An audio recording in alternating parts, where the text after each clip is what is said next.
So John, I'm going to tell you about the almost luckiest night of my life. It's the reason I don't play cards anymore.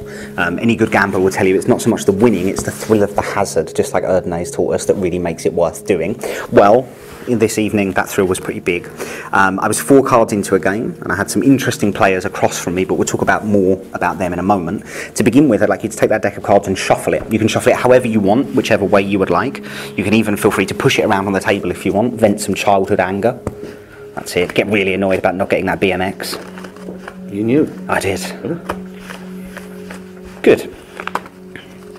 I've never worked in a casino. No, that's okay. As long as you're happy that you have shuffled the cards. At this point as well, really take a second to think about what this means. You have fairly shuffled the deck. If you had shuffled more, the cards wouldn't have ended up in that position. If you had shuffled less, it would have ended up in a different position. Yet again, I want you, just like you would in a real card game, to cut the cards and complete the cut. Good. So right now you've shuffled and you've cut. I told you that it was almost the luckiest night of my life. I was 4 cards into a game.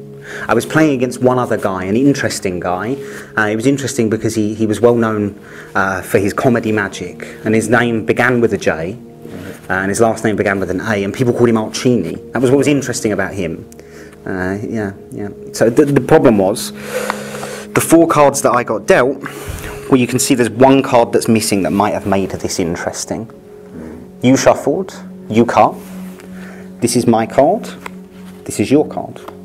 If you had shuffled a little bit more, I wouldn't have got the card that I got. If you had shuffled a little bit less, I wouldn't have got the cards that I got. This is the one that you shuffled, this is the one that you dealt me.